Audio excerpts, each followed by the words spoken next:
Okay, today is Sunday, September the 18th, 2022. My name is Emilio Zamora, Professor of History at the University of Texas at Austin, and I'm interviewing Manuel Garza. We are conducting the interview for the Center for Mexican American Studies Oral History Project at the University of Texas at Austin. The interview is being recorded, and the unedited oral narrative will be deposited at the Center for Mexican American Studies at the University of Texas at Austin. It will be subsequently transferred to the Nettie D. Benson Latin American Collection at the same university. The interview will be made available to researchers at the Benson Latin American Collection for educational purposes. Manuel, if at any time you need to stop the recording, please let us know. Our wish is that you are comfortable during the interview. If at any point you do not wish to discuss a topic, please indicate that this is the case, and I will move to another question. On the other hand, if you wish to talk about a topic that we are not addressing, feel free to let me know and I will accommodate you. Thank you, Manuel, for agreeing to this interview. The following are mostly general open-ended questions that I can follow with probing questions, especially if some of your comments call for elaboration. For instance, you may not have provided the full name of a person or the year surrounding an event or occurrence. I have organized the interview with questions that span your entire life, hoping that one interview of approximately 2 hours will be sufficient. If necessary and possible, we can schedule a second interview. So, Manuel, I'm going to follow the interview in a chronological manner because this is really an attempt to understand your personal and your political history, which is very rich. So I'm going to start with questions that relate to your early life and then move on into the present. So my first question has to do with finding out who you are to the extent that you can tell us in a brief manner. Who is Manuel Garza? Can you tell us something about how you see yourself in terms of where you were born, raised, upbringing, things that just stand out in your early life that you would want us to know? Okay, first of all, I'd like to thank you, Dr. Zamora, and UT Center for Mexican American Studies for conducting this interview. Um, my I use my full name, and I use Manuel Diaz Garza in honor of my mom and my grandfather, and so I like to make sure that gets entered into the program. That I go by Manuel Diaz Garza, Mm-hmm. and I'm a lifelong resident of San Antonio, Texas. Um, I've lived here all my life. And so, I'll back it up with a little bit more. My grandparents, Margarito Diaz and Cruz Lugo Diaz. Uh, my grandfather Margarito was from uh, Salinas, Victoria, in Nuevo León, and my grandmother was from Real de Catorce, San Luis Potosí. And they came to the United States, after the Mexican Revolution. Uh, and my mom, is their daughter, Inocencia Diaz Garza. So that's my mom. Um, on my father's side, we're from San Antonio. We've always been from San Antonio. Um, and I jokingly say, and not really jokingly, but even before the Spaniards got here, we were already here. And so my grandfather was born in La Joya, Texas. I mean, and so he was not La Joya. I apologize for that. But here in San Antonio, actually, and I don't know why it's La Joya, but he was born in San Antonio, and my grandfather Manuel Garza, who was named after, was also born here, but he grew up in Laredo, Texas, and and so my grandmother, uh, Maria Cepeda, uh, she's the where I claim my Apache site. and so that history goes back to 1540, and that's an extensive history. Mm-hmm. But bringing it almost to the 20th century, in 1921, we lost the Cepeda family in the flood of 1921.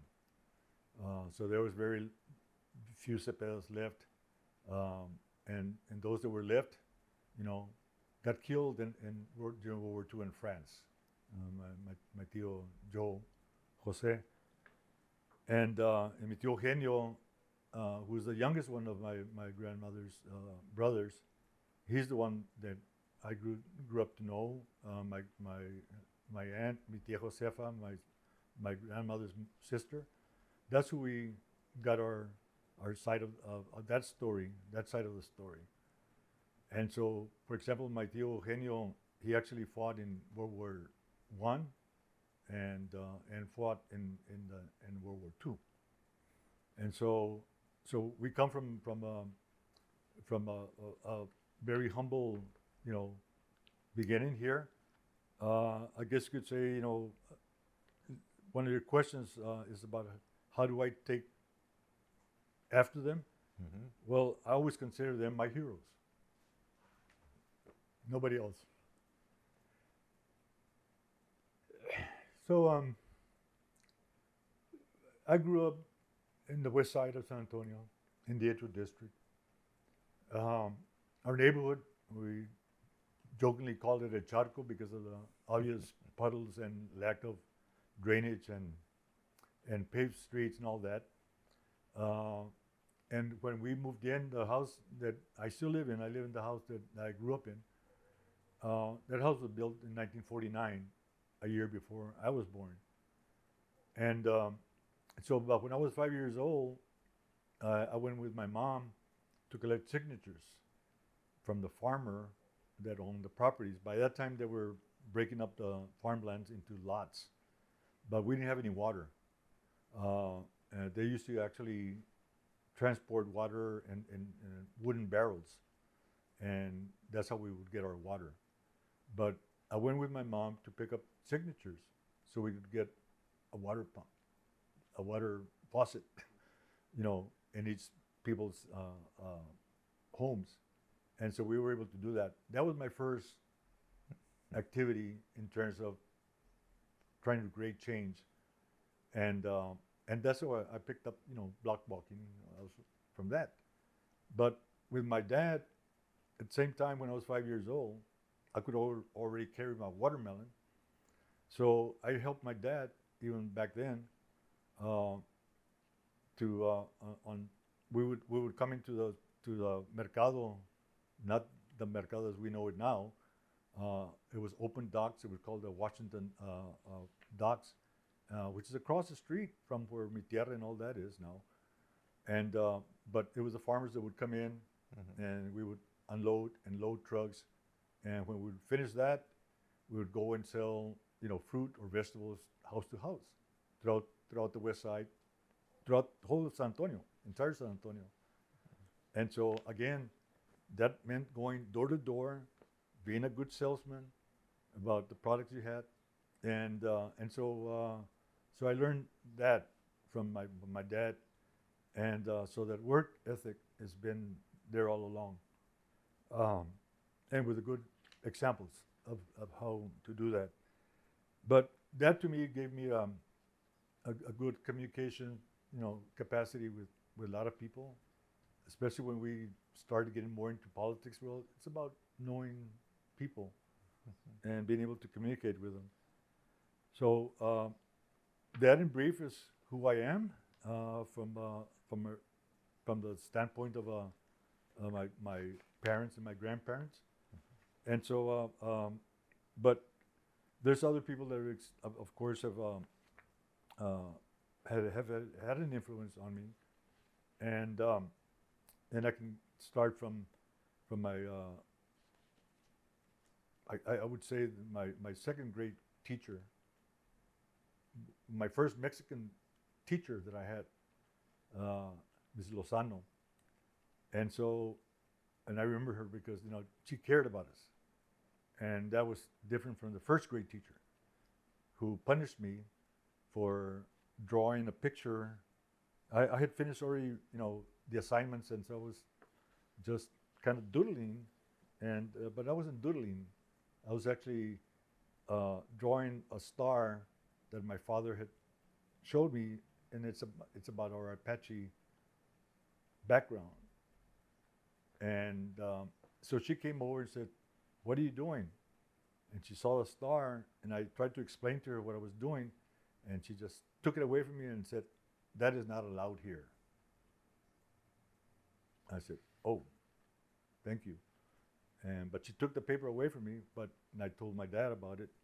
He said, "Don't worry about it. Tú estás aprendiendo de mí, más también, no nomás de ellos." And so I said, okay. So that kind of answered my question. But there's been people and in the educational field that have influenced me. And most of them have been Mexican American teachers from elementary to high school that have made an influence on how I feel. That's very interesting, Manuel. Thank you for sharing that with us. Tell us something about Mrs. Lozano, your teacher, your second grade teacher who impressed you with her kindness. Well, she would speak to us in Spanish, and we could understand her. Because I remember some of my classmates could not, and so I would sit down with them and explain to them what she had mentioned. And so I was, I guess, I wasn't a teacher's pet or anything like that, but it was her influence about how we just basic communication, really, and so that was important to be able to do that. And I always say, I'm glad that I learned how to write and when I was young, because my grandfather, my grandfather Margarito Diaz, he didn't learn how to write till he was 27 years old, and that's because my grandmother told him, we're not getting married unless you learn how to read and write. So he learned to read and write. Was that Margarito Diaz, your grandfather? Is that the one who told you the Apache story about the stars? No, that's on the Garza side. Oh, and so what was that story about the Apache star? Well, it goes back. It's actually more mescalero, and the mescaleros have a philosophy of the stars, the cosmos, and so I remember when my dad passed away. That was in 1980. I wanted to know more because that was not enough for me. That was not enough because it was limited what he knew and what he could, because of what's happened, and I don't want to go into all the history, what's happened with the Apache Nation, but it was more about learning that aspect. And when he died, I literally went up to the White Mountain Apache Reservation because my brother Abel and I had been talking about we needed a hospital because Woodford Hall, had closed down, which was a military, hospital in the West Side, and a lot of the I guess you could say emergency cases would go there, trauma, and give experience to those doctors about how to treat trauma, I guess, in war. Mm-hmm. But when that closed down, we were without a hospital in the near vicinity. So my brother Abel and I came up with the idea that we need to have a hospital. And so I started looking around, and my interest was there about the White Mountain Apache Reservation because they had a solar-powered hospital. So I went up there, to learn more about the hospital, how it operated, and learn more about my culture. Mm-hmm. So when I went up there, I had made arrangements with Edgar Perry, who was a director of the Culture Center there in Fort Apache, and so, he said, come before October, before the snow comes in, so we can spend good time and talk. I said, good, okay. So I went up there. So the first place you're gonna go is you're gonna go and talk to Carla Elchese, who is the granddaughter of the last, chief of the Guatemala Apaches. And she asked me, how much do you know about your culture? Well, that's part of the reason I'm here. One, to learn more about the hospital, and also to learn more about my Apache. He said, well, okay, well then go back to Edgar, to the Culture Center. I want you to spend a whole week over there and talking to him and finding out more about it. So when Edgar asked me, how much do you know about your Apache story? And he said, well, only what little my father told me. And so I started to explain to him about the star. He said, stop. You're Mescalero. You're in the wrong reservation. So, but you're welcome to stay here. You can learn more. We'll spread out more about what you need to know. And but that's how that confirmed to me what my dad had been telling me about the star, because it's and I tell people that like Christianity, you got Baptists and Methodists and Presbyterians and whatnot. Same thing with the Apaches. There's different I guess beliefs of the same God, but just different ways that each one, the Mescaleros, different, the White Man Apache, different, Hicayas, different, Kiowa Apaches, different. And so todos tenemos a little bit different, how we believe. And then more than believe is about what we know. Where is the site, Manuel, that you visited to get information on your people? What state of the Union? Oh, in Arizona. Arizona. Arizona. In Arizona is the White Man Apache reservations in Arizona. Let me ask you another question about your indigenous self-awareness and consciousness. What experiences did you have as you were growing up, maybe your early teens, that further reinforced that identity in you? Are there any other things that occurred that encouraged you to continue thinking as a Native American? Well, I for one, the border, the Rio Bravo has always been just el otro lado, not necessarily a barrier. Mm-hmm. We got relatives in Mexico still, and so from both sides, from the Diaz and the Garza side, the emphasis about Native American being indigenous has always been there. And it's and so even my older brother says, no, you were watching too many Westerns. No, that's not it. As a matter of fact, I would sit down with my grandfather, Margarito Diaz, and watch some of the, he would always say, let's not watch the cowboy movies because the Indians always lose. And so I don't like to watch those because that's always the same thing. And with my dad, we would watch some of those cowboy movies to point out that's not true, that didn't never happen, and this is all made up. And so that was always, there. And then, my cousins, my older cousins, they're now in their 90s and whatnot, and they always emphasized también that they were brought up being told we're Apaches. And so as a matter of fact, the house where they grew up in, La Calle Hidalgo and Trinity, off Trinity, goes into Apache Creek.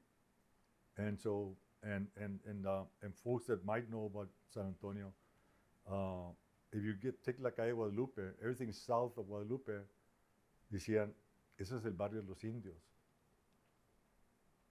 And that's where that house was at, south of Guadalupe. And so, so it's all from Brazos Street, where the Guadalupe Cultural Arts Center is, all the way to South Zamora on Guadalupe. South of what is the Guadalupe Street is what was called el Barrio de los Indios. So it's a large area, so we grew up knowing that, but to me, you know, some of those things might seem humorous, but you know, I always respected, you know, one, the indigenous side of us either was on my grandfather's side of Mexico or this side of here. It didn't matter. It was still the same people, and so I look at it from that perspective. That you know, it's not about competition or which culture is better than the other, but what are the similarities. So that's in a nutshell where I picked up a lot of that from my own family. It was not necessarily research, but like what the White Mountain Apache was about the solar powered hospital and trying to bring a hospital to San Antonio on the west side. And we didn't accomplish that, but we did get a clinic, and it's there and it's still functioning. And so, but that was back. It took some doing, and I won't go into all the obstacles that took place because that's even a longer story. So, but in a nutshell, it came from actual conversations. Because back then in 1980, you know, I mean, I had what it was a K-Pro, you know, computers. They were just coming out. They looked like metal briefcases, and I had not gotten my K-Pro, and so I didn't do any research in regards to like the internet, but it was based on what I knew, and so that's how I made those connections. In your prior statements, I gathered that your life with your family as in a poor Mexican origin community also influenced you. Yes. Just knowing that. So could you talk about that? How that kind of life at an early age influenced your sense of who you were? Well, we were farm workers. You know, we you know did farm work, and around here in the area, we were migrant farm workers, but mostly everybody in our neighborhood was, because they would leave for the trabajos, no, a la pizca, and so we were my dad by that time, you know, we did grow up, you know, as the family grew. My mom told my dad. So my dad grew up as an orphan. My grandfather and my grandmother, I never got to meet them, the Garzas. My dad grew up an orphan. And my tia Mary, the oldest, she's the one that took in the Garzas and raised them. But he grew up selling la prensa downtown, signing shoes.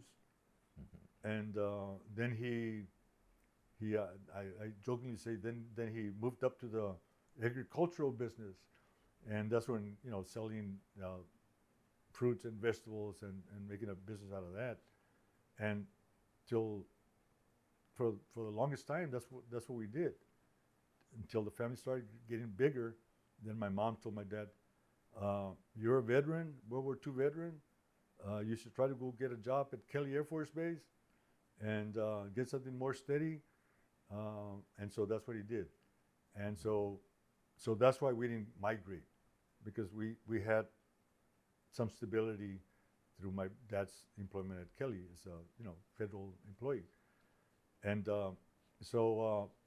but we did grow up, you know, with the agribusiness, you know, as a way of survival and living. But my grandfather, Diaz, and my grandmother, you know, they were deported in the 1930s when that great, you know, it's the removal of people from, you know, into Mexico occurred.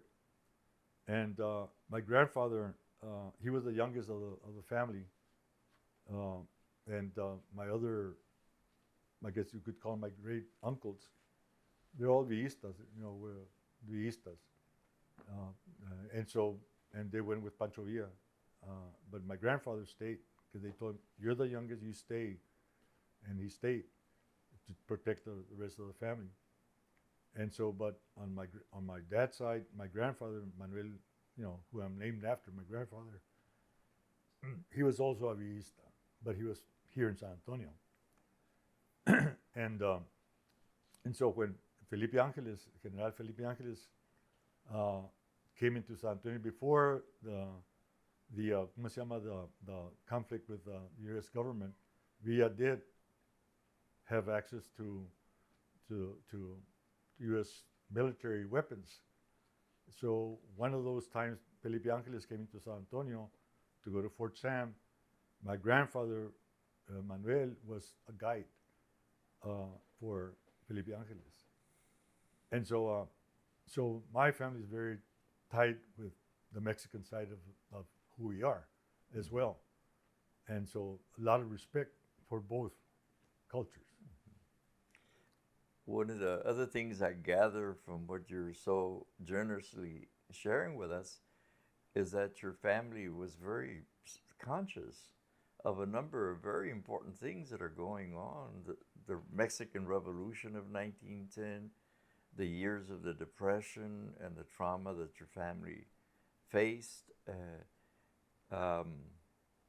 Tell me something about that consciousness. You earlier told me about your Native American heritage and how that was very much a part of your life. So you've got all these ideas and beliefs swirling around you as you are developing your own sense of who you are. So could you tell me something more about how all of this is just part of your life? A lot of very important information about local, global events regarding your identity? Well, I think I can best summarize it by saying that, again, it's based on the world has always been in chaos. There's always things going on. And I learned that from both my grandfather and my dad, that it's about being centered and being able to decipher what's going on. And that comes from that belief of wholeness. And so I think that to me, I think is more indigenous than anything else, to be able to maintain that center. If you can't maintain that center, things will get chaotic because the world is kind of chaotic. And so how do you make sense of all that? And so, for example, my grandfather, again, Diaz, on the Mexican side, he would refuse to let us speak, any caló. We had to speak proper Spanish inside the house. And so salimos a la casa y ya entonces ya hang around with our friends, y nos salía la chingada y esto que el otro, So, but we were not taught that way. We were taught to be, be straight, learn how to speak Spanish and English at the same time.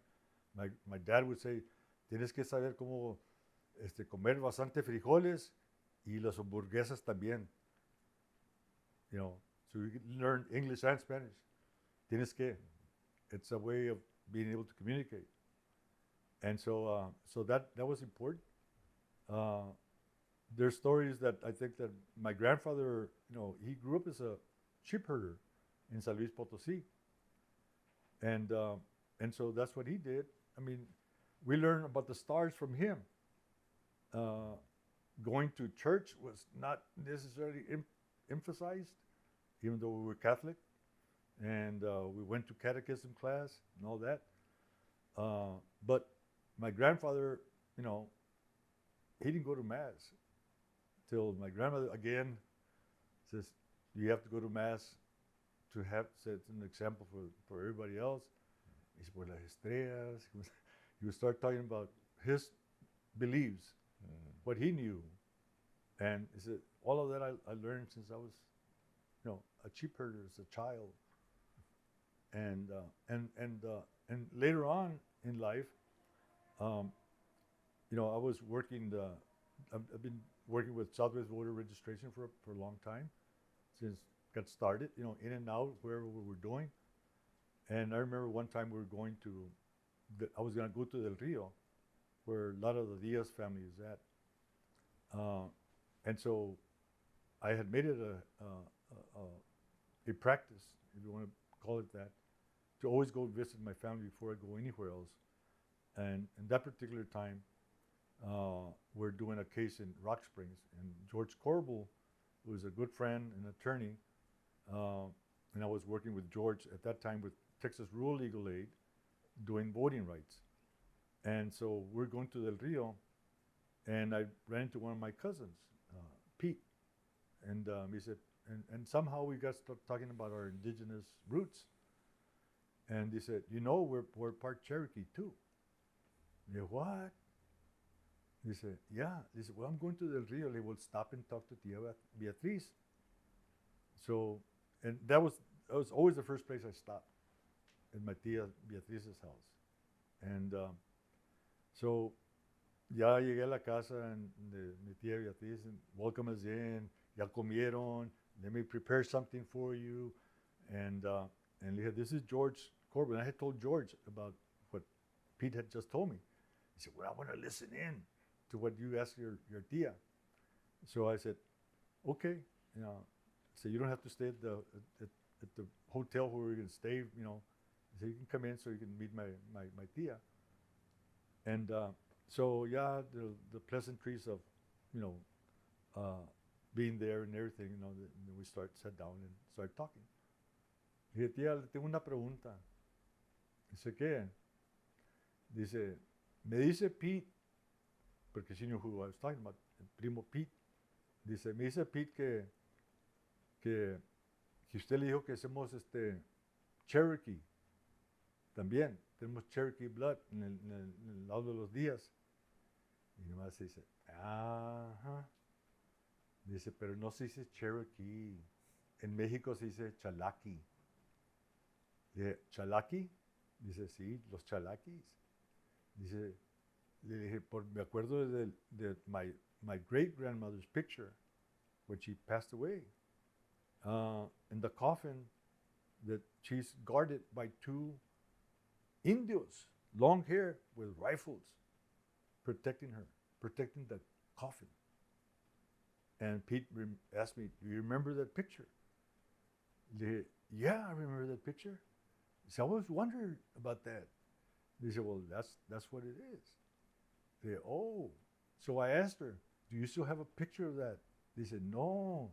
En la inundación de qué año, that all got washed away. They said, oh. But dice, pero tengo el foto de mi abuela.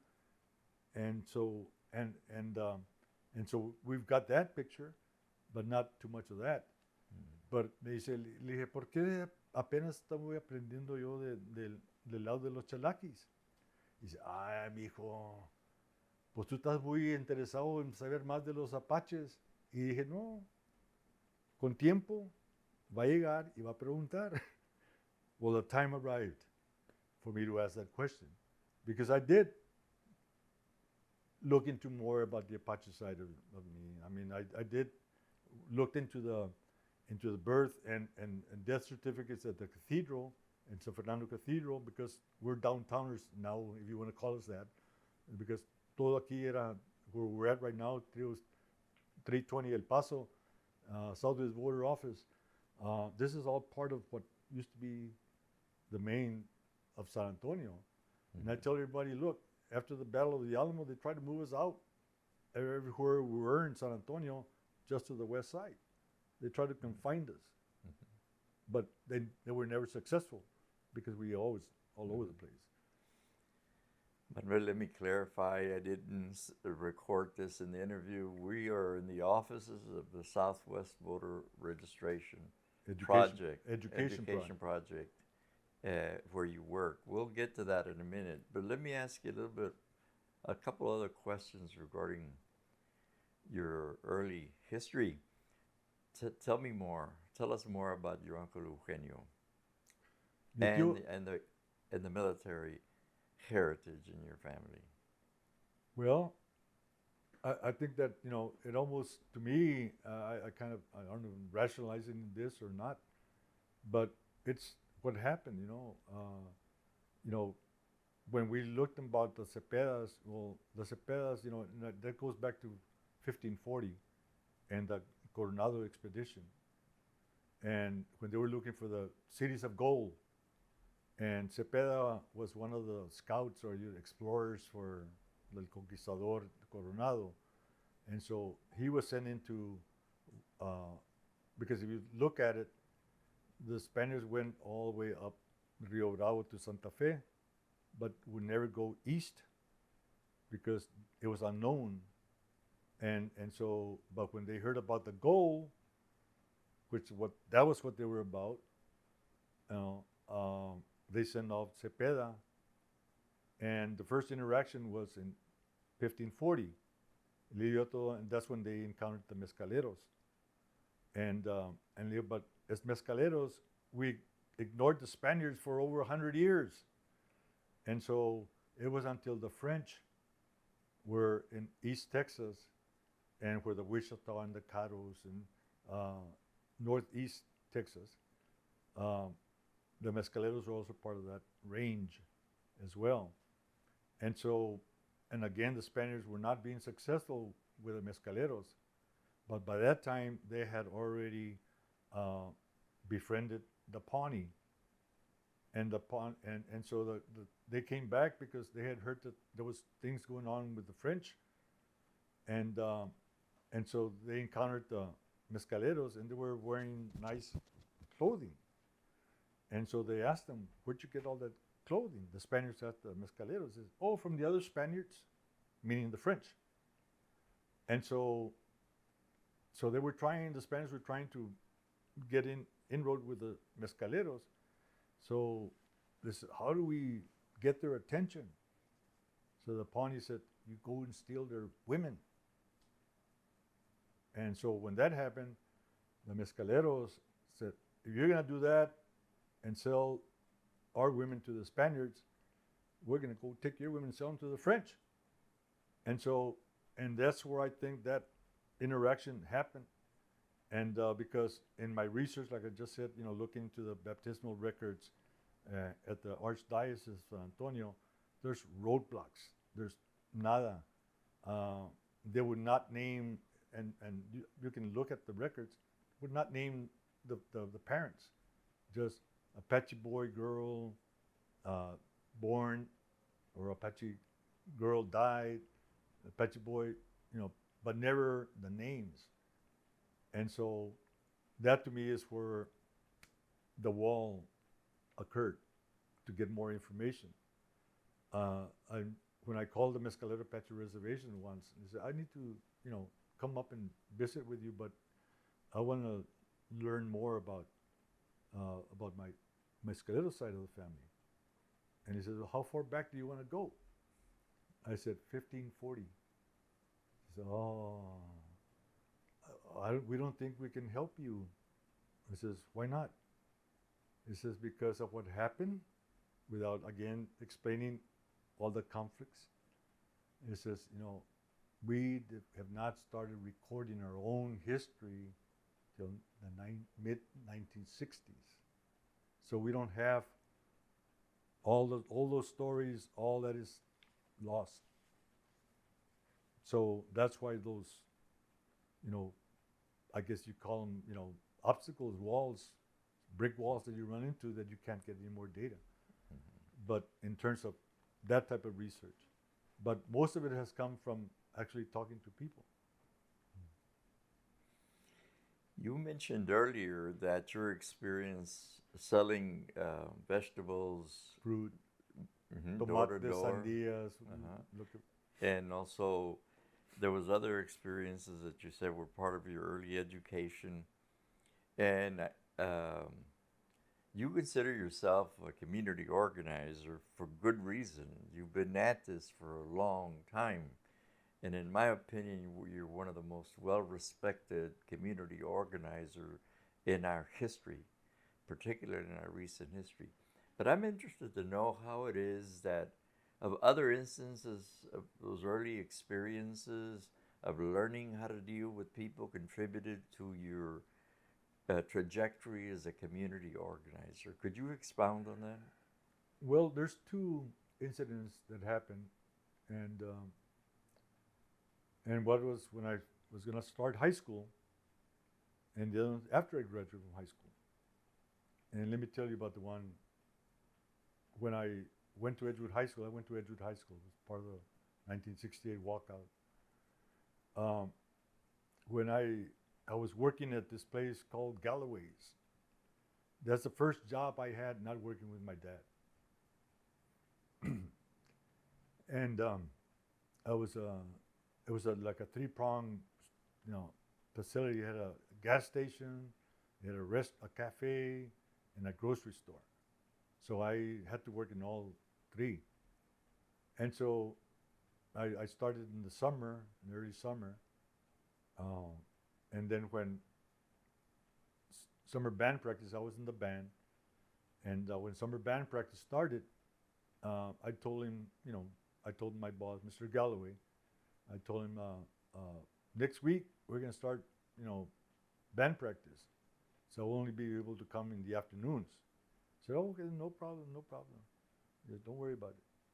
So that whole month or so that we went through the summer band practice, no problems. Again, about a week before, I said, next day, I forget what it was. I said, next Monday, for example, I said, I'm not going to be able to come in at all because I've got summer band practice. Then I got to register for school. So it's going to start and got to register for school, and I got to go through all that.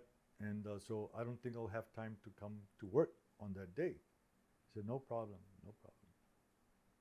So the following day, when I went to go to work, he said, at the end of the day, no, that's it.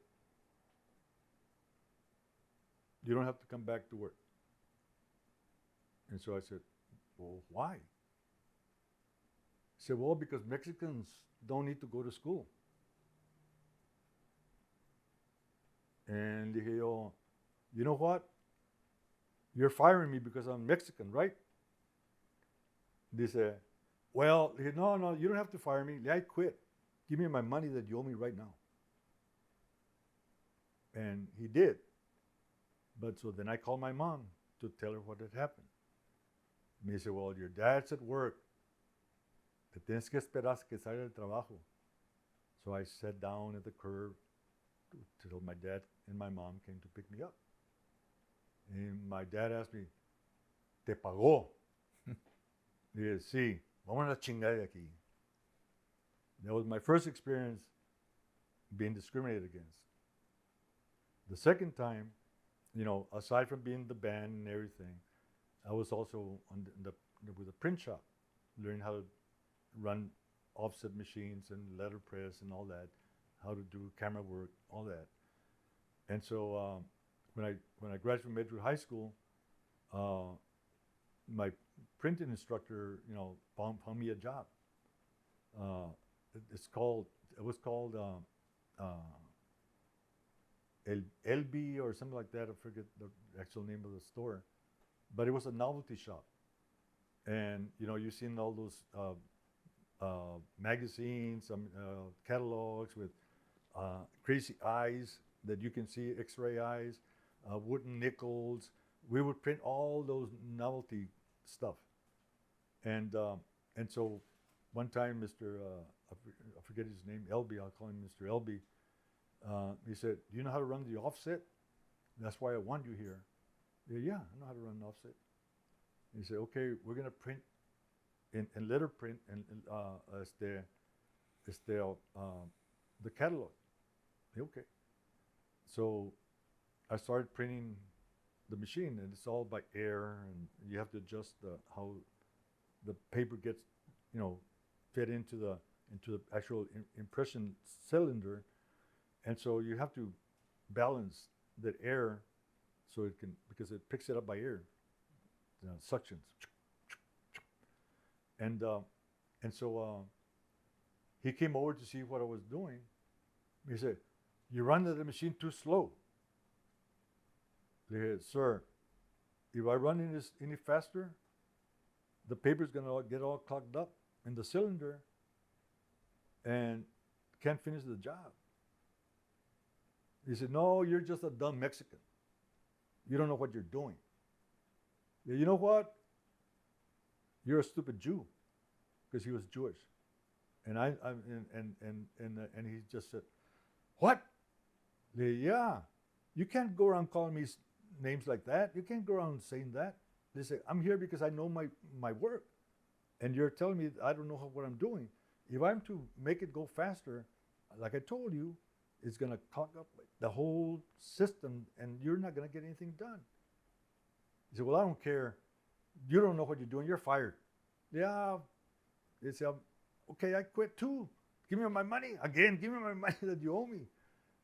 But those two incidents, were experiences that that sank into my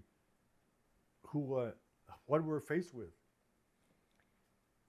Tell us about the Edgewood School District walkout that you participated in. Well, I was a junior in high school when we did that. I was not one of the leaders. That goes to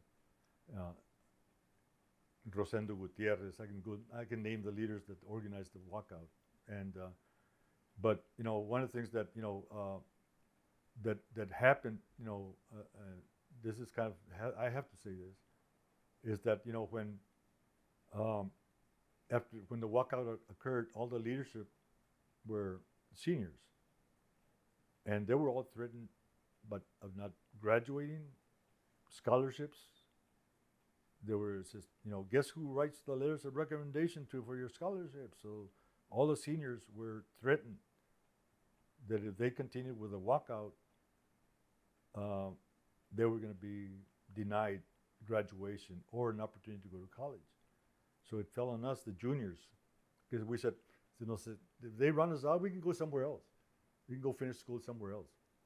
And so we had chosen to go to to Jefferson High School because of Willie, and again, Willie Velasquez and Mario Compian and Nacho Perez.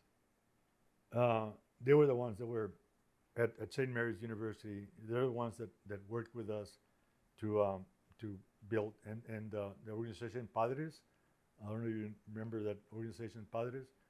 And they were our mentors on how to organize our demands. And for example, we had already Luis Martinez, who was the senior class president, had already put together the grievances, because the way we did that, I don't know what they're called now, but we had home class, right? Homeroom class. And so each of the homeroom classes, and ours was the print shop. So we put all our grievances about that we knew we wanted to change the print shop. And each department did the same thing. And so we turned in a document about that big. And we didn't mimeograph machine. We didn't have Xerox machines back then. It was all handwritten. And Louis Martinez turned it into Mr. Mangum, the principal. Where that ended up, we don't know. We never saw it. We didn't make a copy of it. But when we were having our student council convention, because we would have a student council convention, and part of the discussion was that, because the seniors had actually gotten a taste of what needed to change when they were sophomores, because there was a program called Upward Bound, and they had gone to what is now Texas State in San Marcos, and they saw the differences in just facilities alone that we didn't have at Edgewood High School. And so they wrote, for when they were going to become juniors, they wrote the things down and turned it in to the principal with the hopes that they would change. Well, nothing happened. Nothing happened. They turned in the demands and everything, and nothing happened. And Rosendo Gutierrez that explains that the best. And so their junior year, they said, there was their sophomore year, that was when they were going to be juniors. So now when they were going to become seniors, they said, we can't do the same thing and then not let that happen. We have to get actually action on it. And the one that was elaborating that or was discussing that at the student council is the convention was Evangelina Calderon, I believe, I'm trying to think of her last name. I'll come back with her last name. But she's the one that said, we can't, there was at the convention, student council convention. He says, we can't let that happen, what happened last year. Just to write it up and nothing happens. We have to make a stronger case. We have to actually go to the school board because the principal didn't follow through. And at that point, Mr. Mangum walks in. So this convention is over because there was an intercom and he was listening to everything we were saying. So he walked in and said, this convention is over. Rosendo, being not more than 4 or 5, tall, feet tall, 4 feet 5, I think, he said, no, we are going to continue. And we did.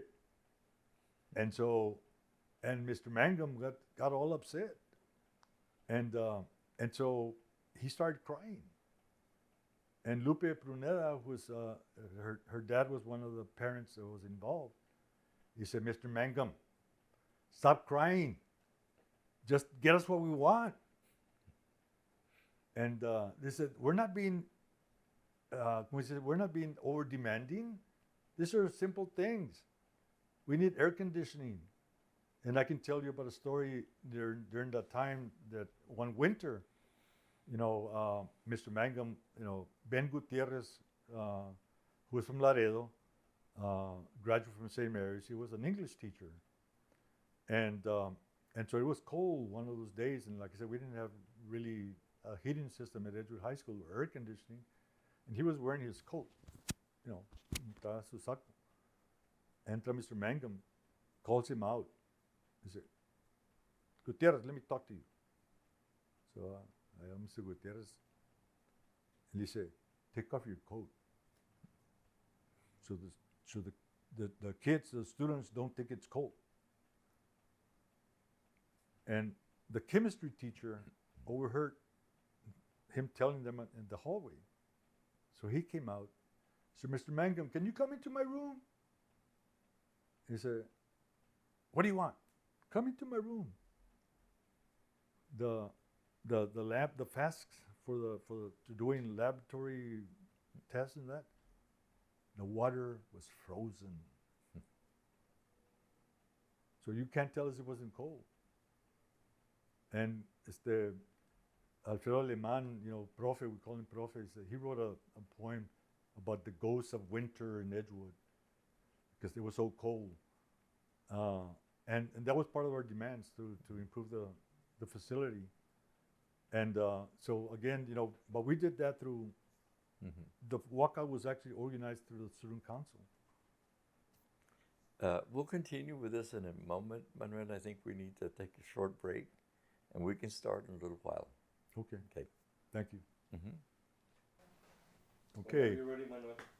Well, I'd like to go back and a little bit. We were talking about the Edgewood High School walkout, but I also like to kind of mention a little bit of my grandfather, because my grandfather emphasized for us to be able to learn, and he used the example of las pláticas políticas en las plazas en Mexico.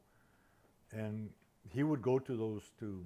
One, to learn about the facts that were going on. And so he said, you always have to go to public forums to find out more. And that was a form of, knowing more, to become involved, to learn why you should become involved. I learned that from my grandfather, from las pláticas en las placitas.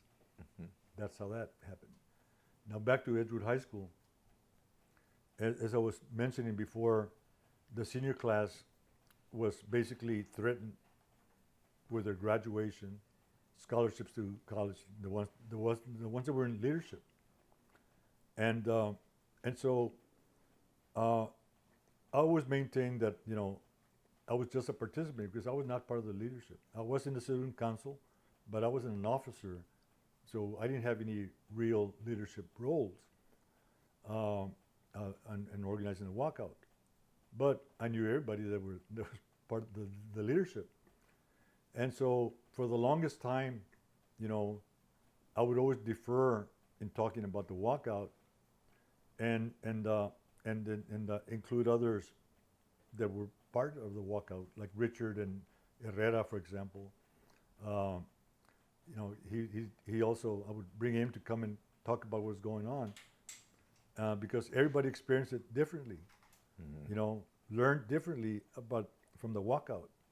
And to me, that's important that other voices besides mine is heard in any situation that we have, and as we've done this, more and more people have come out.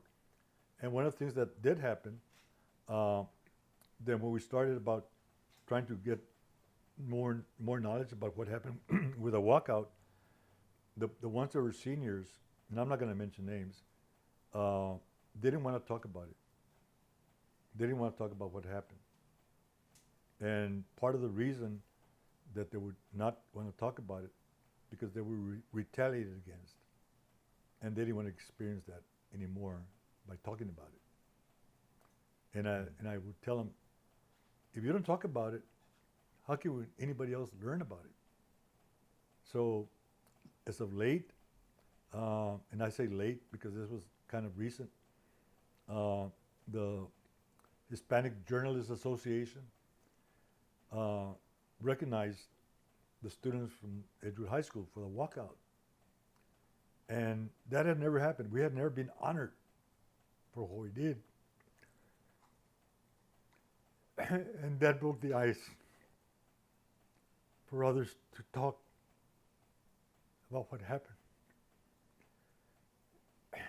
And to me, that was the best thing that I could have done to get them to speak. And the story I just mentioned about the frozen flask in the science lab, that came from Rosendo. That was Rosendo's story. Louis about not getting the demands, back, or even seeing the demands, because Louis, the student council president, senior class president, they went and turned them in. And so they knew we were up to something. So that's when Mr. Mangan came in and tried to, stop the convention, the student convention, because they asked him. So, they gave me something, but they didn't know what they were talking about. And so, but I remember that we actually started the whole walkout process the year before by the band members.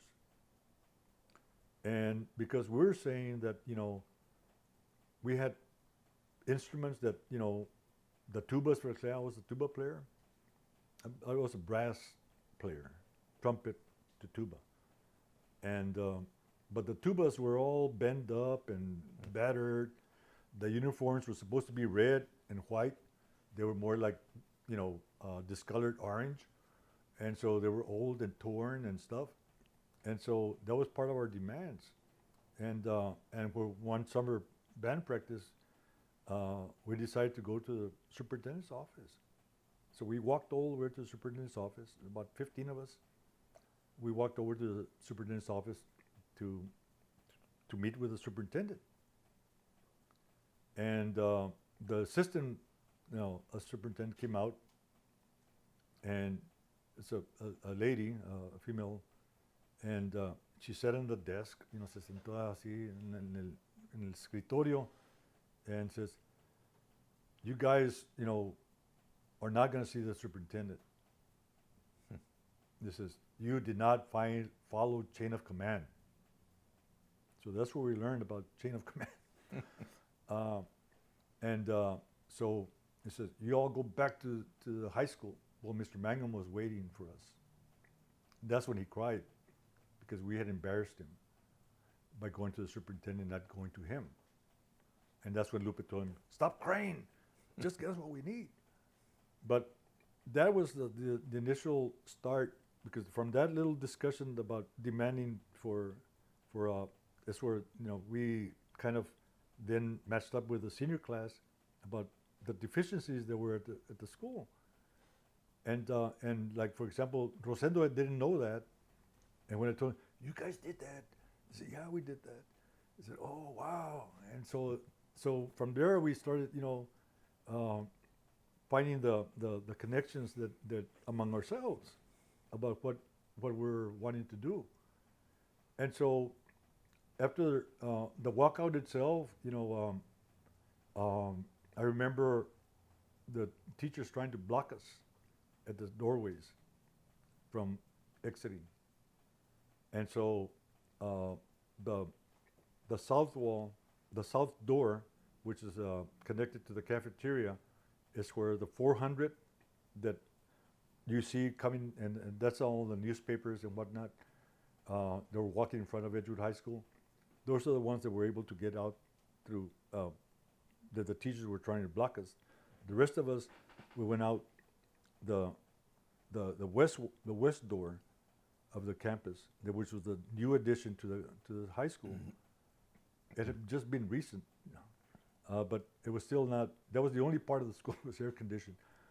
But that's where the mass of the student body, went out. 3,000 of us.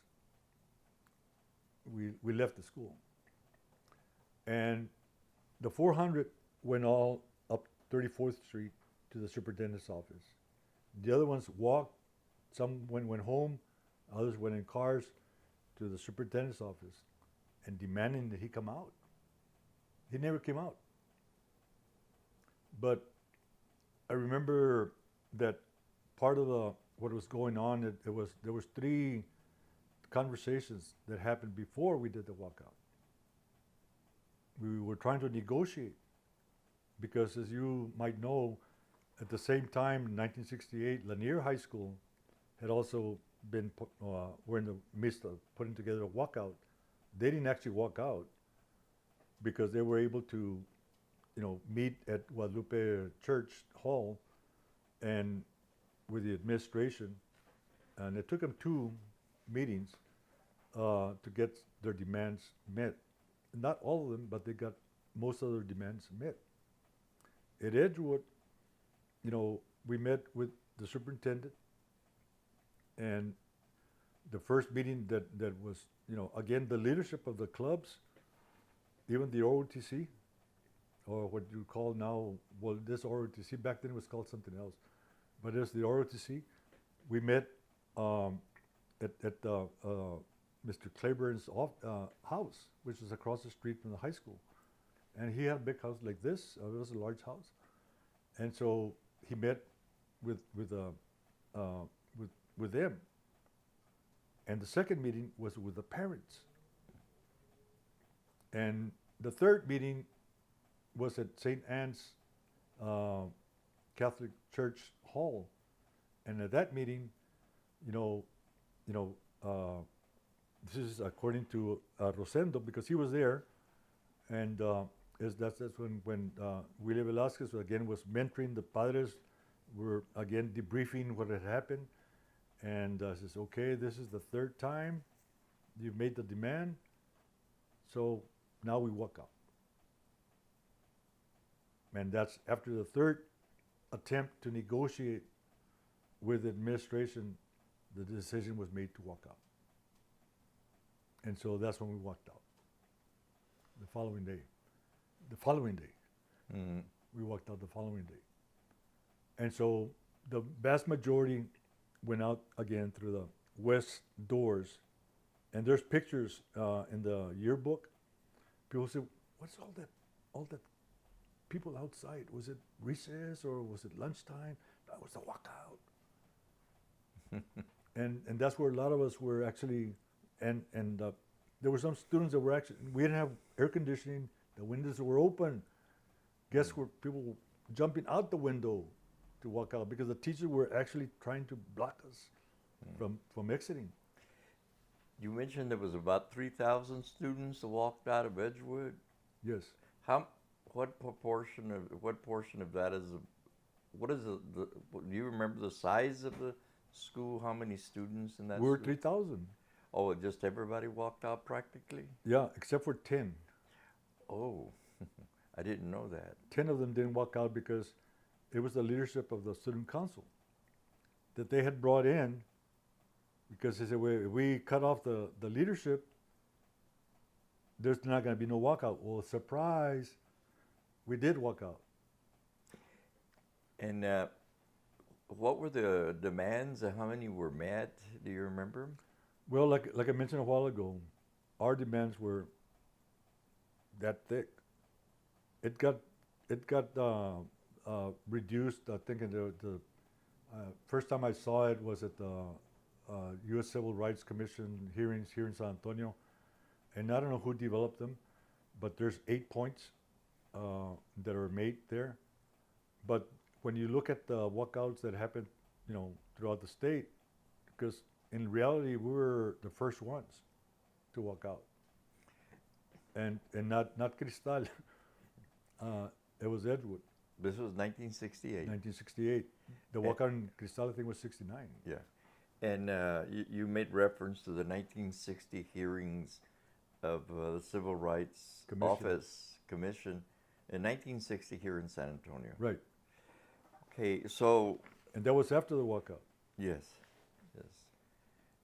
And we recently had a conference around that here in San Antonio. Right. Commemorating the 50th anniversary of that, which was well attended, a successful meeting. And I think that the legacy from our walkout is public funding, which we still know has not been addressed, adequately. But our case went all the way to the Supreme Court. Can you explain that? Can you tell us about that? Well, our case, Demetrio Rodriguez, Alberta Sneed, the parents were involved, the Edgewood Concerned Parents.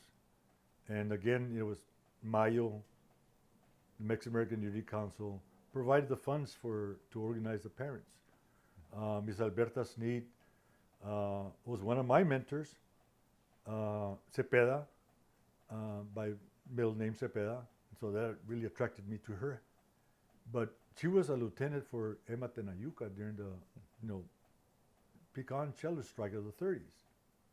So she had experience about how to organize and how to get things done. Demetrio Rodriguez, this is not a kind of a side story, but he's the one and other people that went to meet with HEB, with Mr. Butt, about hiring Mexicans at HEB. Because how can you have stores at HEB and not have Mexicans running as employees? So he's the one that got HEB to hire more Mexicanos. So Mr. Rodriguez, again, he grew up around, I think it's Big Wells or something, one of those small towns. And he faced discrimination as well, when as a farm worker, then growing up and facing in the Navy. He relates to, he shared a story once that he went in with his Navy uniform to a theater. They wouldn't let him in. And so, because he was Mexican, they didn't care that he was wearing his Navy uniform. They didn't care. He was still Mexican. And they didn't let him in. And I forget which town it was. I think it was Uvalde, if I'm not mistaken. It was Uvalde where that happened.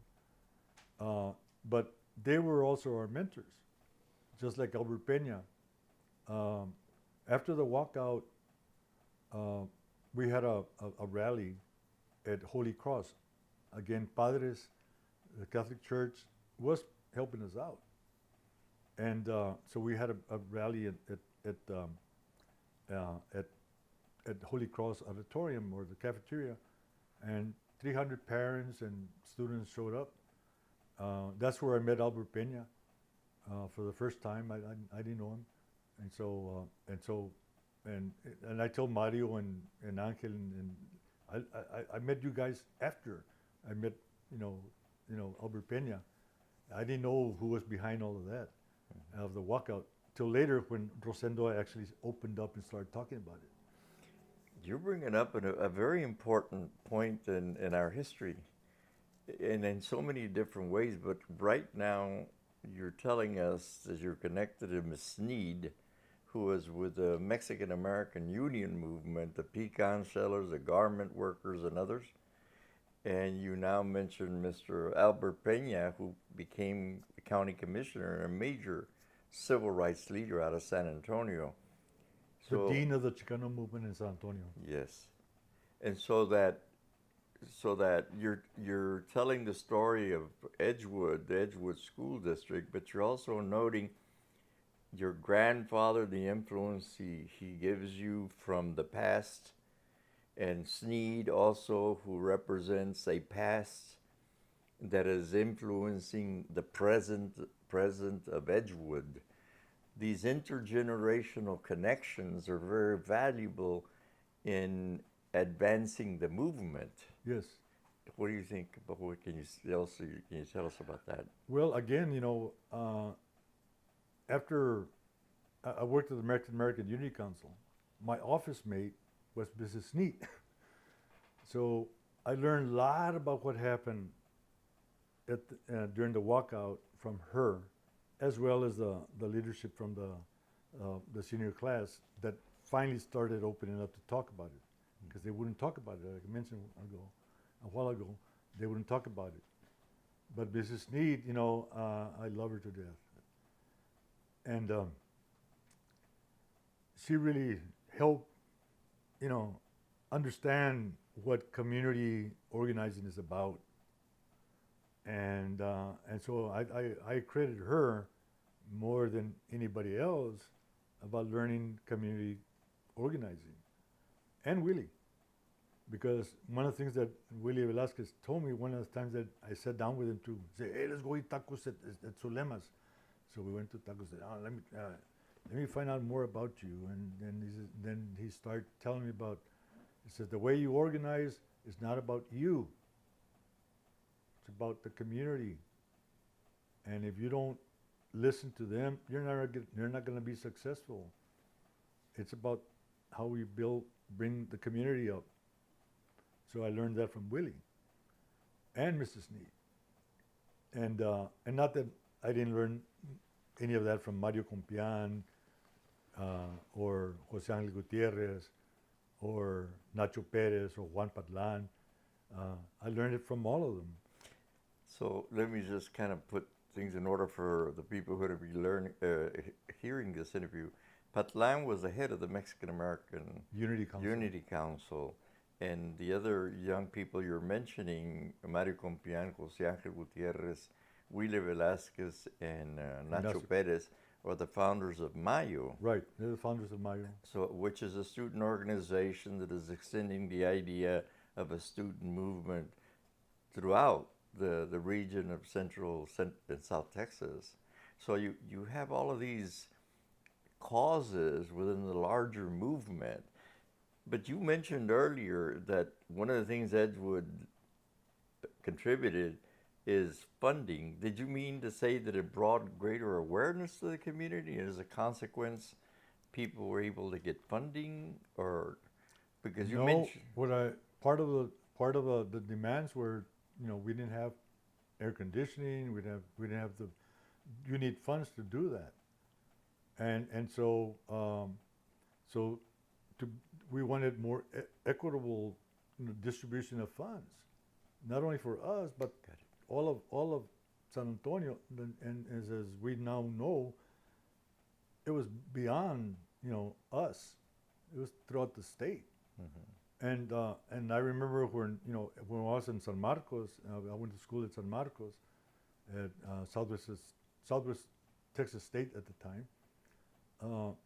I remember after the '72 election, when Ramsey ran for governor under Raza Unida for the first time, we were debriefing after the election at the Southside Community Center, and we were waiting because we had all learned about the election code book and how to run conventions, how to run precinct conventions, and all of that. We learned you got to learn it. And so Araceli Rodriguez had been assigned to be the poll watcher at Kyle, Texas. And ya se habían pasado las medianoche, and Sally wasn't back. And we were all waiting at the Southside Community Center for Sally, all about 20 of us, because we're all from different parts of the state. Some from Del Rio, some from El Valle, some from Central Texas, unos pocos de San Antonio, and I remember Belma Ibarra. Ibarra, she married was Bella at the time, and she asked, "What brought us all together? We were all experiencing the same things, regardless of where we were, where we came from Del Rio, Eagle Pass, or the El Valle, or San Antonio, or Central Texas, Tyler, and all the way up to Waxahachie. We had people coming into San Marcos. We're all experiencing the same things: discrimination, lack of equity, lack of a good education, because we're all, and so by that time Sally came in, and so what was holding up? No, they weren't following the election code book. I had to point it out to them that they weren't following the election code book, and so I made them do it by the book, and that's why they took so long to get the count in Kyle. And it so happens, if she hadn't done that, Daniel De Leon would have not gotten elected as sheriff of Kyle. He was running for sheriff of Kyle, and he won. And I think, and I know, not only think, I know that if Sally hadn't demanded that they follow the strict rules of the election code book, they could have thrown around ballots or whatever, and De Leon would have not won. So that emphasis on what the legal requirements are on running the election, we knew them backwards and forward. And not only in San Marcos, but in Comal County, Guadalupe County, Carville County, and we went all in McLennan County, Travis County. We kind of left alone because there was a contingency there. But I was a Central Texas organizer for Raza Unida, so that's why we covered all those counties, and those 15, 20 people were all part of that. Could you tell me what being an organizer in that region meant in terms of what you did? Can you share that with us? Well, there was already some connections to local people, through conocimiento. Basically, again, there's a large migrant farm worker community around that area as well, and I remember talking to Mario Compian, because Mario was born in Lockhart. And Mario was the Compian. chair. He was the chair of Raza Unida at the time, and there was an incident where the leadership at the time got into trouble, and so Mario asked me to take over, and so I said, okay. They said, well, don't worry, because todas las familias que conocemos, that's going to be our network.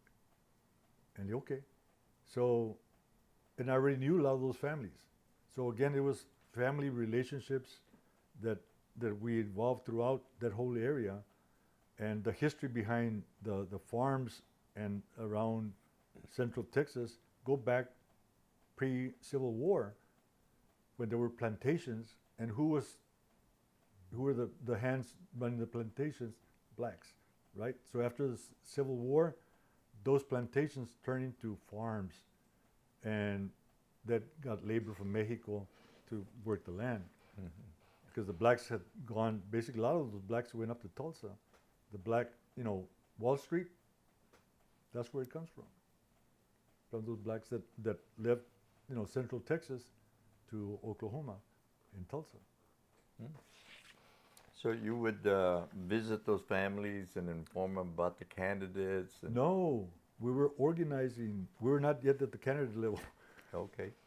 It was about how we organized, the party, the precinct conventions, the precinct chairs, and all of that. We had to explain how that worked.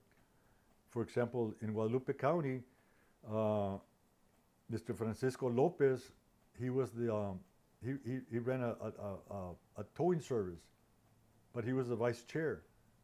Mr. Julian Cáceres ran El Salón Hidalgo, which was a Mexican American, place where people went to celebrate Sociedad de la Unión, the Mutualista movement. So again, all those ties were there.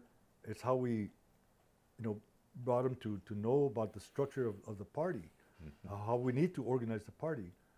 And so that's how that started. So this past election, I-35 turned blue. I attribute to that work that we did. Otherwise, it would have never happened. And again, that is something that, we were all, 21, 22 years old back then. We were also collecting data from the county judges about how the precincts were drawn. In all counties, there's 4 commissioners and the judge. And so how were again, going back to gerrymandering, that's what that was about. So I was collecting data for that and sending it in. And of course, later on is when the lawsuits came, right? The lawsuits came afterwards. But somebody had to pick up the data that we needed to justify the lawsuits. And so I understood that. Are these redistricting lawsuits That happened afterwards. Yes, headed by Maldev, basically by Maldev. And Southwest Voter was part of those early lawsuits. And that's when single district voting really began in many of these places. Well, after San Antonio was the first one. And so that didn't happen until 1977. But the demands for it began in 1975. And the organizing work began in 72, Right. 71. Right. So that's what you meant. Community organizing. And the candidates, as you all know, by the time we had our candidate for governor, we had gone through a process, right? And Ramsey turned out to be the candidate. And but by that time we had already done the groundwork to be able to have elections, to be able to have somebody knowing how to run elections. I like the way you described that line of causation, beginning with the organizing, then the suits, and then the ability to get people elected, which turned things blue. Right. In many places. In many places. There's like you were talking earlier about this intergenerational influence, you're also participating in the more recent history that we can connect between Raza Unida Party, MALDEF, redistricting, Democratic Party politics. Well, I like to look at it as not as just Democratic politics, but it's also Republican, politics, because we had an influence on both parties, and so opening up the doors, and so we never stopped organizing. I've never stopped organizing. I've never stopped. Let me ask you a question that triggers in my mind that statement you just made. You're currently working in this office with the Southwest Voter Registration and Education Project.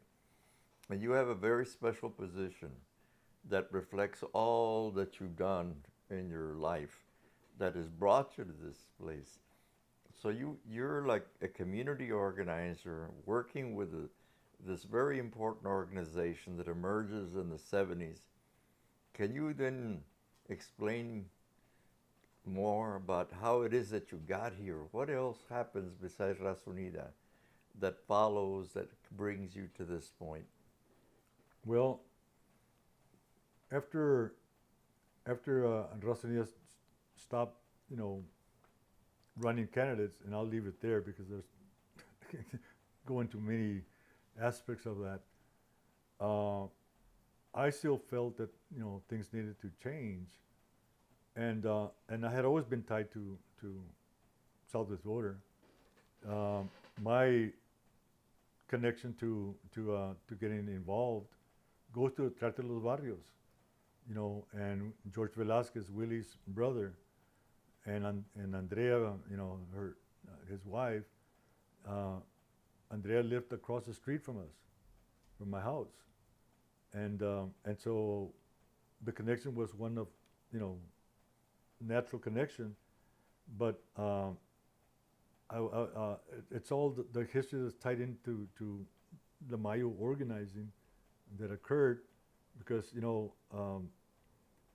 Roger Heredia, who you met earlier, he's the one that, even though I had been in the walkout in Edgewood High School, I went to SAC. I actually wanted to go to North Texas State to be in the 1 o'clock is the stage band, and that was my goal, to be in the band, in a performing band, and North Texas State had the best jazz music in the whole state. But my mom wanted me to take care of my prima hermana. She was a year older than I, and she had gone to Southwest Texas. And so she wanted for me to go and take care of my prima hermana.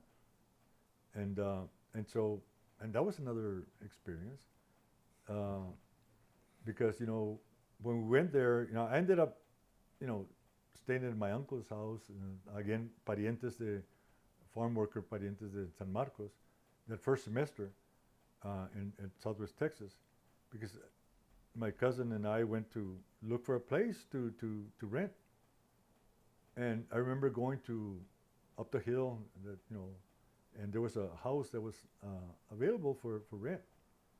And so we went there and knocked on the door, and an old lady came out, and he said, "We're interested in renting the house." He said, "Are you all married?" "No, we're cousins. We're brother and sister. We're cousins. We're family. We're not married." He said, "Oh, well then you all need to go to Little Mexico.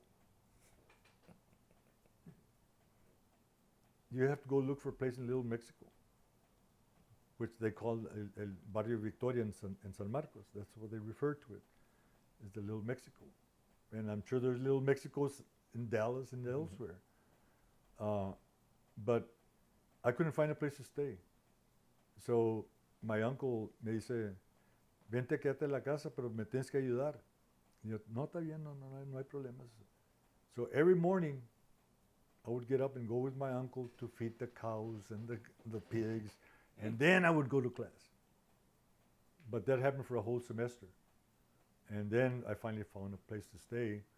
But I also, at the time, that's when we were really going with the organizing with Raza Unida. And because when I graduated, and I'll go back a little bit from high school, after graduating from high school, because not all demands got met, of course, but some of them did. For example, they got us new instruments for the band, red uniforms for the band, and so I went to SAC. I had been offered a scholarship to Columbia, and I turned it down because that was the height of the Vietnam War, and my closest friend got killed there. I wanted to retaliate. And my brother, Julian, and 3 other guys, Quirino, Bugs, the names. So we had a graduation party for me and coming home back from Vietnam for them. And we're the last ones to leave the party, kind of say. And that time we were drinking off of a barrel of beer, to be quite honest. Ya estaba flotando el barril. And so we were talking. And I told him that I had wanted to join up the Marine Corps because Julian, my best friend, tuba player, had gotten killed. I'm gonna get even. He said, no. He said, tú, como eres tú, you'll be dead in 2 weeks. Within 2 weeks, you'll be dead. He said, no es así allá. He said, you don't know what's going on over there. Agarra tu beca y vete al colegio. Don't join up.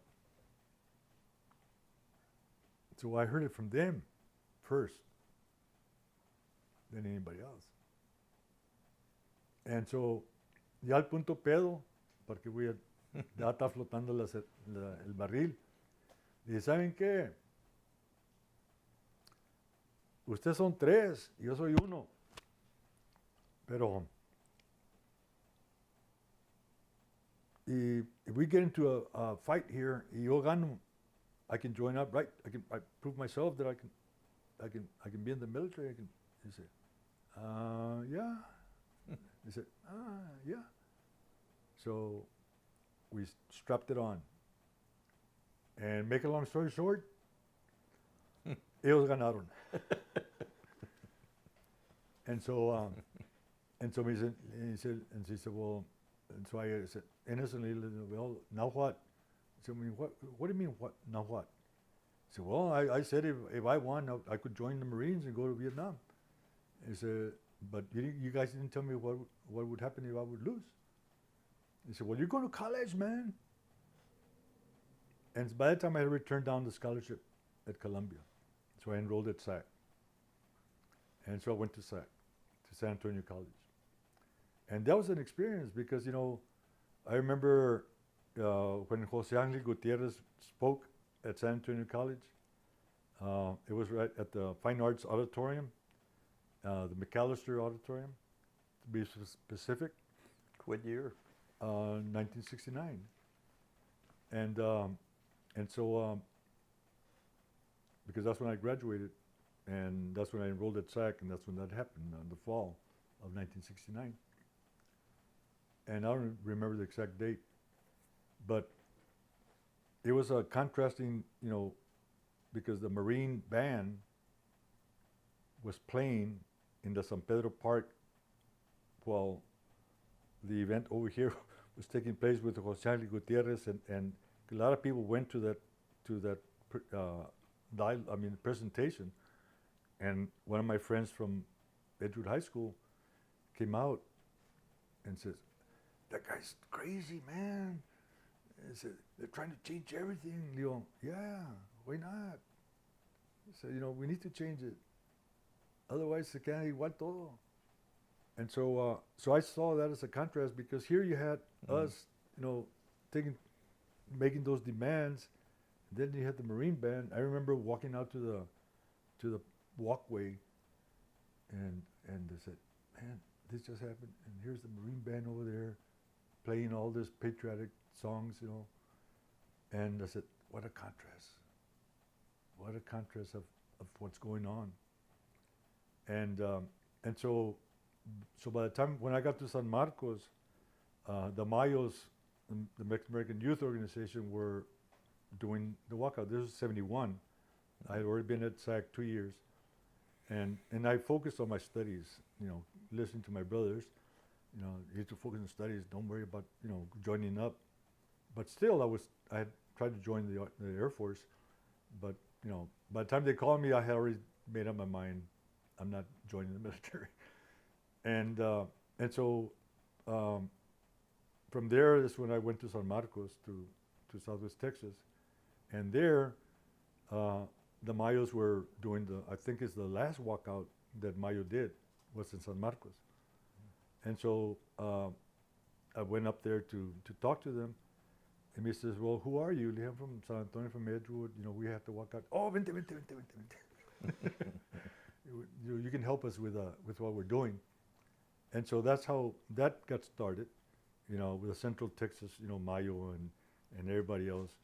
And so of course, when we evolved from Mayo to Raza Unida, that's when we started all that other aspect of the organizing that we did under the party.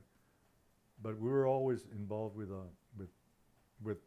the demands and everything that we were doing with the walkout and school demands. What followed Raza Unida for you? What did you do after Raza Unida, after 78? Well, I was after the 72 election. I stayed in San Marcos. We did the 74, election for Ramsey, and by that time there had been changing in Crystal City, and Jose Angel was recruiting teachers to teach in the schools. So Belma and Jorge, who later got married, they went to Cristal to teach, and they were like, I still consider my brothers and sister. And so vente, porque by that time the state had changed the rules from every 2 years to every 4 years. He says, come and earn some money, and then we can, wait for the 78 election. And so I went to teach, and I was a science teacher in Cristal, the 4th and 5th grade at the Benito Juarez Elementary School. And that was the first new school that got built under Raza Unida.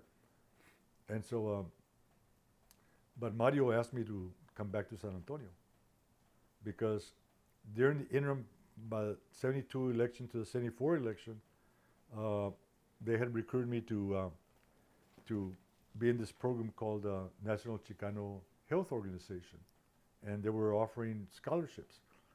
And my grandmother had always told us that I want you to become doctors. That was a big demand, But so I gravitated, because it was health related, and so but it was to train public health administrators. Mm-hmm. And so I was assigned to back then it was the Bexar County Hospital District, which is now University Health. And so I was assigned to the executive director to shadow him. And I remember we were coming down the stairways, walking down the stairways. And at the bottom of the stairways was a janitor Mexicano con su carretita, the escobas and everything else that he had in there. Y de arriba, como almost two levels up, he yells at him, "Get out of the way! Don't you see us coming?" And so we got to the bottom, and he was still there. Had moved his carretoncito y todo, and the secretary just walked past him, like he just ignored him. And I stopped, and I apologized to him. So I apologize for what he's told you. That's not the way you treat people. He said, "No te preocupes, you didn't say it. He did." So I went back to the supervisor. You know what? I don't want to work there. I don't want to learn from that man how to be a public health administrator. He said, "Well, why don't you go work at ACOG, which is the Alamo Council of Governments?" And there it was more relaxed. El Knudsen was the director of ACOG at the time, and he was from Laredo. And I told him I got connections to Laredo, and so we started talking, and he said, "Okay, I'm going to assign you to do research on the HMOs health maintenance organization, the insurance coverage that was back then. And then I'm going to assign you to Sergeant Shanahan. So he's a retired Air Force, Vietnam, you know. And I said, oh, okay. Caught my attention.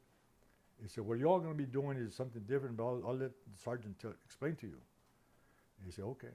He said, we need to run numbers, da da da da. He said, what's all this for? He said, oh, do you know any Vietnam vets? You know, yeah, I do. He said, well, we're trying to recruit them because we want to establish the what was it called, the mass transportation, health transportation, the helicopters. And so it's and I learned that from him. So to me, that was more valuable with what I was learning than having to face up to, you know, and maybe on a daily basis, racism and being treated that way, which I didn't want to do.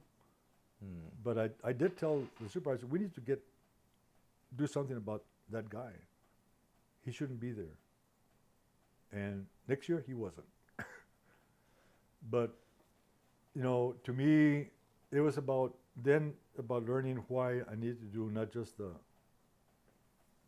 I guess you could call it, you know, the organizing of the party, but the more depth of organizing that's required to get things done. And so I learned that more and from Mario. And so when, after the 74 election, Mario said, come back to San Antonio, and it's because I'm going to need you to do some work here. And so I got hired at the Unity Council, the Mexican American Unity Council, as What year was that? That was 1975, 74, and well, again, you know, because it was after the 74 election, and then I was in Cristal, 75, when I was back here, and so I was a mental health worker, working with youth that were on paint. They were sniffing paint. And so so my job was to pull them out of the trenches, wherever they might be, and try to, you know, provide services for him.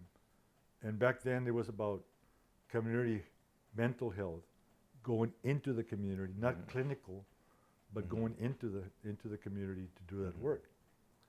And so so we got training through Servando Martinez, Dr. Servando Martinez provide the cultural aspect about mental health, and so I learned all of that again at the university, I mean, Bexar County Hospital District. But by that time, some of those things had changed because they changed the administrator. And so it was more open to more, you know, community-related, you know, concerns and how to address them. And mental health was one of them. And specifically that one issue of spray paint, you know, being used, you know, it was wasting a lot of our kids. And so that was part of my job responsibility at the Unity Council, but we're still doing the advocacy for political inclusion. And Mario Compian, Rosie Castro, Choco Mesa, I forget who else was, and myself, you know, there's about several of us. I don't remember everybody. I guess we have to go back to city council minutes and find out who actually was there. But we went to ask for single member districts. And so we all spoke for single member districts. And so when I spoke, and we had all, you know, kind of prepped what we were going to say, and Mario said, you're representing Mayo. So you say you're representing Mayo. Okay. So when it came to my turn, I said, I'm here as, you know, representing Mayo, and my family has a long history here in San Antonio, and it's about time that you know, we have access to the governance of the city. And so, you know, the following day, Juan Padlan calls me into the office. He said, Manuel, um, I got a call from the mayor's office. He said, oh, okay.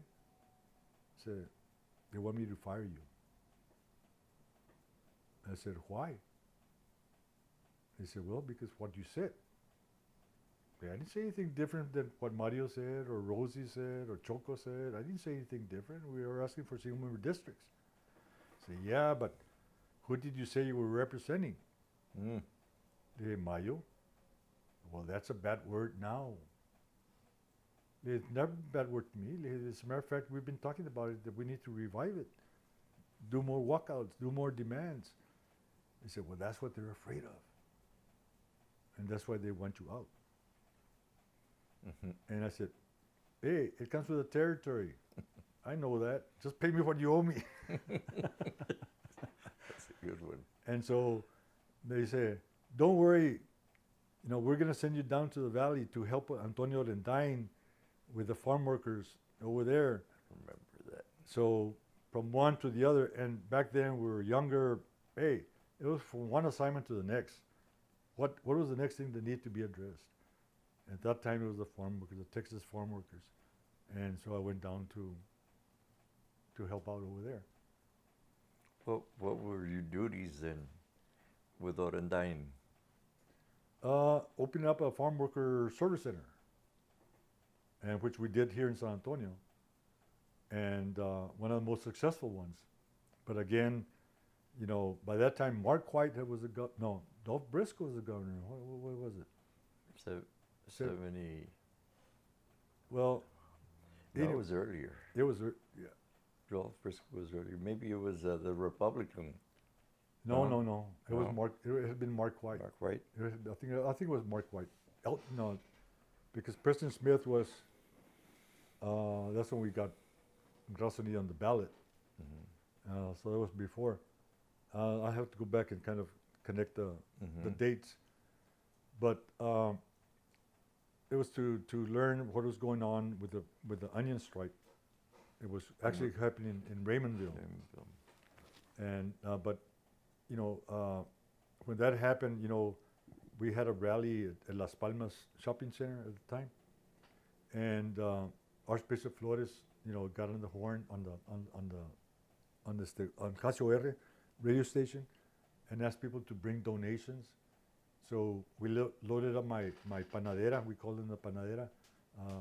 It's a van, and so we loaded up with food and clothes, and so I went down to the valley to take that to the striking farm workers, and so I stayed, to do more work. So they said, we need a service center in San Antonio. You want to operate it, and we'll run it out of here. All the administrative will do out of here, out of San Juan. Le no, está bien, no hay problema. Just tell me what you want me to do. And so so I was running a service center for farm workers. So that's what I did, and so, but it was still organizing, and so Mark White defunded us because a lot of the farm worker service centers at the time were all tied to Raza Unida, and that's also when we, as Edgewood, demanded for ¿cómo se llama? I'm trying to remember the terminology, but no pass, no play, which was a lead-in into the equity, funding, and so Mark White, retaliated against us, and specifically started with us, with Salud y Educación por el Campesino in Texas. He went after us first, and then the other, service centers throughout Texas, they were all being run by Raza Unida. Mm-hmm. And so I remember the executive director coming to the office to give me the bad news that we were going to get defunded. And there had been, by that time I had been asked to take care of the administration part of the organization, and it was in trouble financially. And so so I started trying to find ways of getting that resolved. But there was also the snow. There was a big snowstorm that happened, and I turned in the proposal to continue funding 5 minutes late because of the snow, because the road from San Antonio to Austin was terrible. And but I made it, but it was 5 minutes late, and they rejected the proposal. And they said, "You were late, and besides, you all have financial problems." They, "No, we don't have financial problems." And I was late because it was a something of nature. It was under that was not under my control. You know, if I had been under my control, I would have been there 15 minutes ahead of time, or more. And I said, besides, I got a letter here from the Sign Out of the Sun, which is the Presbyterian Church. And I said, this letter is a letter of confirmation of money we're going to receive from the Presbyterian Church. And so I had explained to the director, Rudy Guerrero, who had run the House of Neighborly Center, and so I had known him, but I didn't know that he was actually the head of the funding for the Sign of the Sun. And so when I met him, and we started talking, and again we talked about my family, and I told him about my grandfather Diaz, Margarito, and he says, "Margarito Diaz on Barnes?" "Yeah, that's my grandfather." He said, "Oh, I learned so much from your grandfather." I said, "Don't worry about it. We'll cover you." And I showed the letter to them. He said, "It's too late. The governor's already made the decision." I said, "Okay. Tell the governor, since you're the one that's coming here to bring the message, take the message back to the governor. He's pissed off the teachers, and now he's pissed off the farm workers, and we're coming after him." And we did.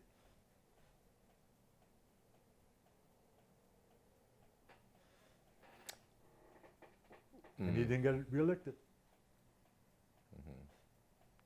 And when he ran against Ann Richards, fue con el le caló más.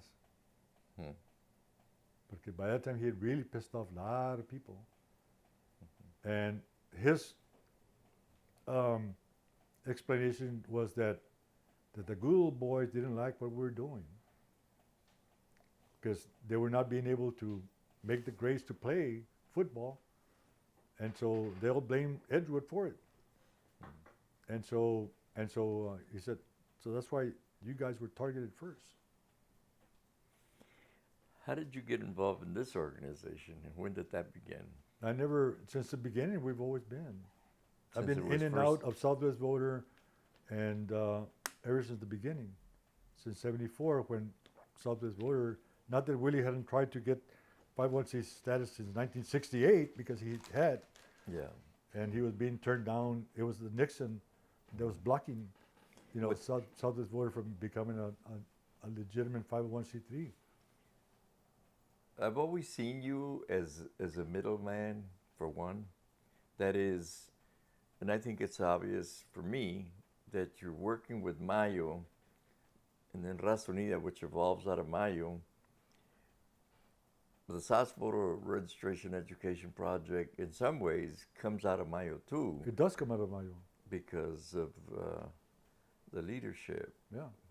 that is connected to it. And you were involved in all of these things, which brings up something that I say with all due respect. You're not a leader like all these people you've mentioned in our history, but you've been a standard bearer. We've been the organizers. That's right. We've been there with the organizers. We're an organization of organizers. But you've been, if I can use military terms, you weren't a general, you were a captain. And all the way through in all of these organizations, you've been consistently an organizer that people from different quarters depended on you 100% or had 100% faith in your abilities and in your loyalty. That's one of the things that stands out. As Mi far raza primero. before who? Mi raza primero. Okay, tell me about that. Well, it's about our people first, man. If we don't take care of ourselves, who's going to take care of us? If we don't resolve the issues that need to be resolved in education and other areas, nobody else is going to do it for us. Well, I commend you, and I extend all my respect to you for all that you've done. That you've just been so loyal, such a loyal supporter of our community. Well, that's how I was brought up. Yes, sir. Now, let me ask you this last set of questions that have to do with where we're at right now, Manuel. You know, at our ages, we look back a lot to try to understand. Everybody does. What we do now, of course, as you've indicated, a product of all that you've done. But looking back now, what is it that you're going to tell, you want people to know?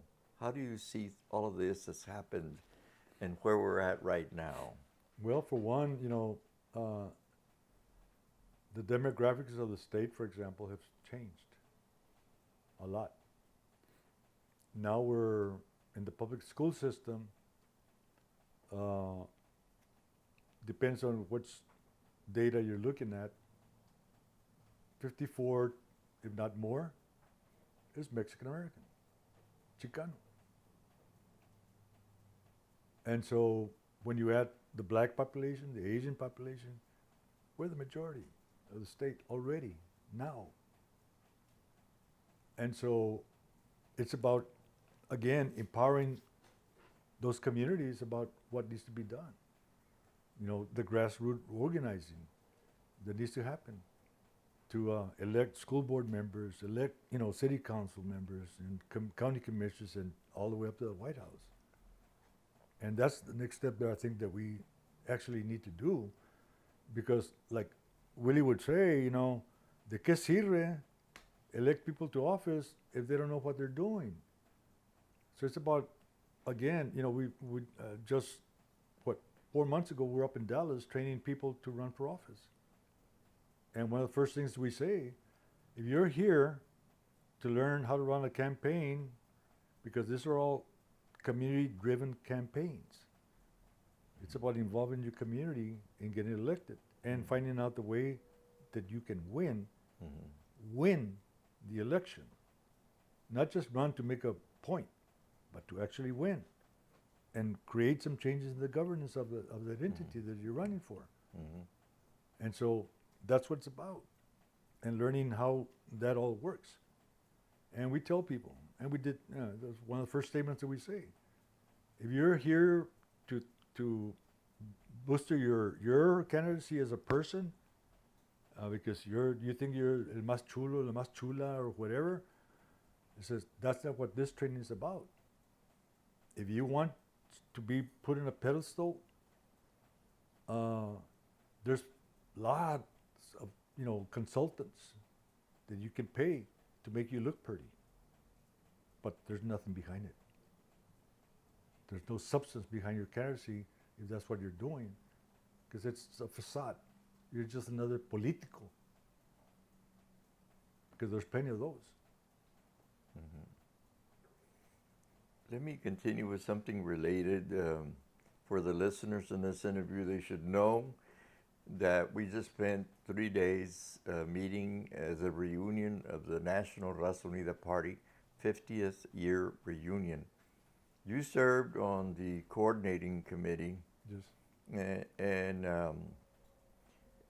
you saw a lot, but you didn't speak at the conference. But you did a lot of work to make it happen, which I think just speaks to who you are. Devoted, you know, organizer for the benefit of our community. But if you had spoken, like, what positive things, encouragement would you give our people if you had spoken yesterday, for example, at this very important meeting you helped organize. Well, for one, I did speak, but it was toward the end, right, when they allowed the committee members to say That's some right. words. That's right. And to me, it's about the local organizing that needs to happen, because that translates on up. And so what I think that needs to happen is to do that type of organizing, but with a purpose. I was asked the other day, how do we get people to come out to vote? And specifically one group of folks that the formerly incarcerated community wants to get involved. And so I was asked to meet with them about how they could get engaged and involved. And I said, I'm going to give you an example. You just don't run to run, or you just don't get into a campaign without knowing what it's about and what the mission is. There has to be an initiative or something that drives people's passion to want to vote. And for example, the latest one I can give you as an example, because I was in Los Angeles in June for those elections over there, and there was an initiative from the on the ballot that talked about, people in apartment being thrown out, because it's like any other place in the country. Developers are entitled to or get tax credits for building, multifamily apartments. And so usually when the tax credit period ends, that developer sells that property to another developer. And that developer then, fixes up the house, the apartment complex, raises up the rent, and what happens to the tenants? They're out. So the initiative there in Los Angeles was to change that developers could not do that and throw tenants out if they sold the property. If they're going to sell the property, sell it back to the city. Sell it back to the city of Los Angeles and have them run and not throw anybody out. Mm-hmm. That initiative passed by 65% in Los Angeles. Mm-hmm. And that was driven by the tenants themselves. They were out, when I got there, they were already doing the petition drive to get it on the ballot. And they were successful to get in the ballot and engage in the community to vote for that initiative. And that's what I mean. There's got to be a purpose, something that drives community to want to participate. And that's where you have to find out what are the needs in the community. What's the driving force that you can gather people and bring them to a consensus about what needs to get done. Do you have some parting words, Manuel? People ask me, about that. What would you tell the youth? I said, well, I still consider myself a youth, even with my gray hair. I was 17 when I got started, and not talking about when I was 5 years old, but I always maintained that, young at heart, and I said, I'm blessed with good health, so I'm able to continue doing a lot of the work that I've always done. But it's about organizing. My message is that, don't stop, organize. That's the way you got to do it. It can't happen any other way. Nobody's going to give it to you in a silver platter. You're going to have to organize. You have to get, engaged with your community. Know yourself. Mm-hmm. Well, Manuel Diaz Garza, muchas gracias, te agradezco esto. No, To the extent that I can speak on behalf of our community, thank you for your service. No, thank you for your service. And thank you. Thank you. Appreciate it. Cut. Cut. All right.